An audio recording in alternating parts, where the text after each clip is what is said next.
Hello, my name is Dale Wilhite. I'm right now living in Alpine, Wyoming. I wanted to mention something here about two particular trucking companies that might be of interest to anyone that plans to be a truck driver or wants to be a truck driver.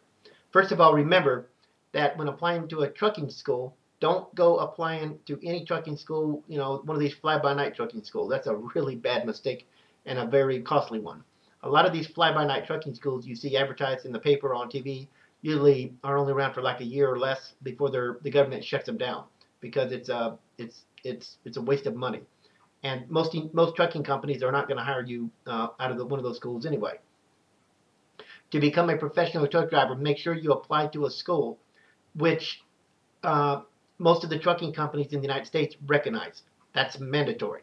Or you're going to find yourself having to go to a second school. But you will not get a job with a trucking company if you go to one of these fly-by-night schools because you won't get the hours needed that these major trucking companies require for you to drive at. You'll spend most of your time sitting in a classroom. You can't learn driving a semi-truck sitting in a classroom. You need to be out there on the road and learning that way.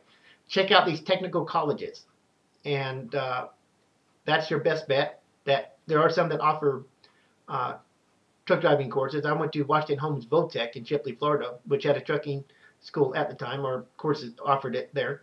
I only paid $269, and the state paid the rest. And I got on after that with McKinsey Tank Lines, and then later on with J.B. Hunt. So keep that in mind. Do not waste your money on any of these fly-by-night schools. The other alternative that you have is to find a trucking company that will pay you while you're being trained. That's another good way to learn. I mean, that's about the best deal you're going to get. Instead of having to pay money to be trained, you can get paid to be trained. So keep that in mind, and that's not a really bad deal as long as you get with a good company. And I would suggest someone maybe like Snyder, see if they would offer that. Anyhow, the first trucking company I want to mention here is called J.B. Hunt. Their headquarters is located in Little Rock, Arkansas, and I hired on with them out of Atlanta, Georgia, back in '91. What's unique about this trucking company compared to all the other ones is that it's probably the most hated trucking company in the United States. That's due to the fact that they underbid other trucking companies and steal a lot of loads that independent drivers and other company truck drivers were supposed to pick up. Meaning, if I'm an independent driver and I'm in Denver, Colorado, and I get a call to go to Minneapolis, Minnesota to pick up a load, and I go up there, it wouldn't be surprising to find a JB Hunt truck backed up there in which they're being loaded with what was supposed to be my load. And JB Hunt is known for underbidding and stealing other truckers' loads. I don't know how they get away with it because it seems to me if you get a call and say, hey, we got a load for you, it ought to be a contract that they have to give you that load. But what happens is JB Hunt will call up these companies and say, okay, we're looking for business. We'd like to bid on something. And if they underbid, someone else, another trucking company, or even an independent driver, well, the company will give them the load, meaning the JB Hunt driver. Or if the JB Hunt driver can be there sooner than the other drivers, whether it be a company or independent. That's why they're hated so much. When I drove for JB Hunt, I literally found out that most truck drivers at the truck stops didn't want anything to do with me. I had to park my truck where nobody could actually see me pull in there, except when I had to fuel up. It wasn't a very pretty sight. I had one trucker one time just out of Kansas City on Interstate 70 go around me, went right in front of me, and then slammed on his brake, which nearly caused me to run right into the back of him. Of course, the nitwit didn't realize that if I did run into the back of him, that he would be at fault. But that's how much hatred there is for a lot of JB Hunt truck drivers. Now, of course, remember, the truck drivers themselves are not to blame for anything. It's the company. But nonetheless, some can say what JB Hunt is doing is just good business. It's capitalism. They're aggressive in what they do. But on the other hand, stealing another trucker's load is about as low as you can get. It's like stealing someone else's job. Those kind of people I don't really care for. That's why I didn't drive with them long, because it was just, you couldn't go anywhere, and man, these other truckers just wish you were dead sometimes. So be aware of that. And this, if you go to work for JB Hunt, be well aware of that you may face some really serious problems out there on the road. and you may find yourself to be a bit of a loner before long, because again, just a lot of truck drivers just hate JB Hunt, but it's because they have gone to pick up loads, showed up to pick up a load, and there'd be a JB Hunt truck still in it. Driver with this truck picking up the load, basically stealing the load from him. And independent drivers really hate JB Hunt. So keep that in mind.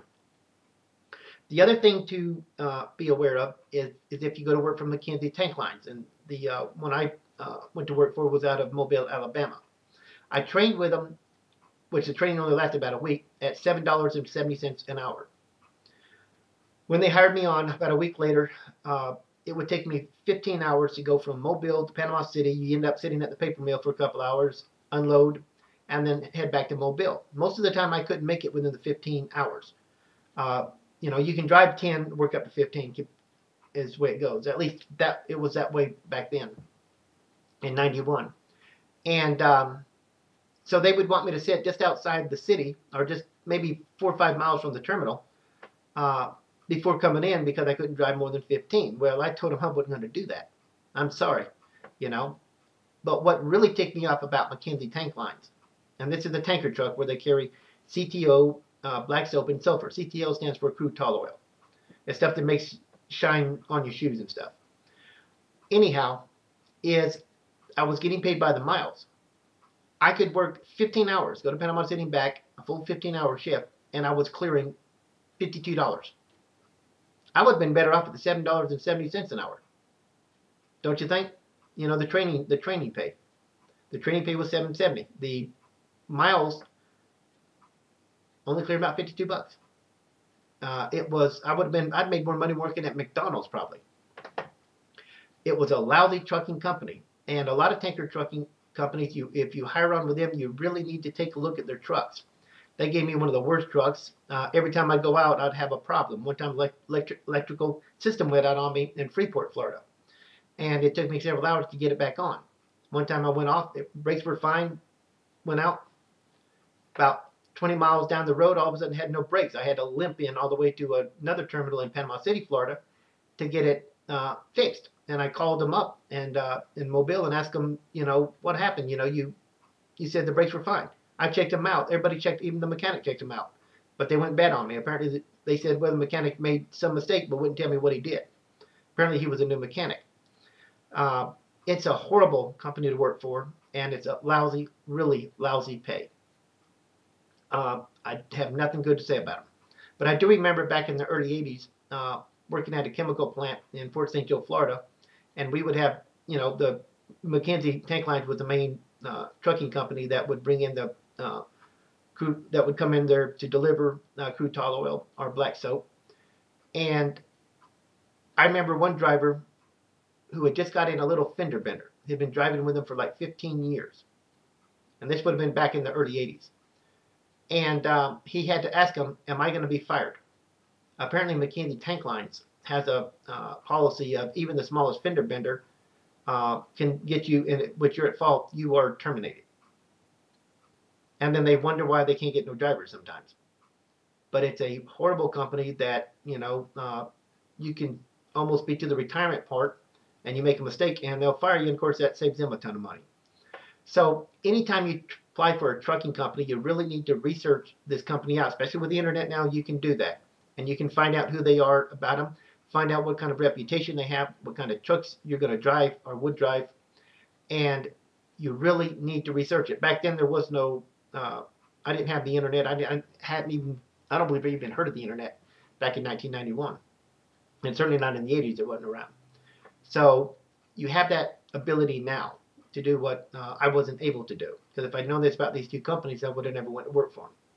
Make sure you get in with a really good trucking company. And again, if you can be trained, if they can train you themselves, that's the best route to go. Get paid while you're being trained. It gets no better than that. Again, research it out very, very well. One last thing. If you are an insomniac, do not try to become a semi-truck driver, or we call them long-haul truck drivers. You don't want to do that. Because if you don't go to sleep when it's time to go to sleep, you're in trouble. And you're going to get killed and probably kill somebody else. Make sure you don't have a sleeping disorder. That's a warning I give you. Because it's There's truckers out there who have died and killed people, had major accidents, been injured, the whole bit, because they're insomniacs. But they went ahead and drove, got behind the wheel anyhow. And that's just as bad as being an alcoholic and or a drug user and being high while you're driving out there. Remember that. Thank you for your time.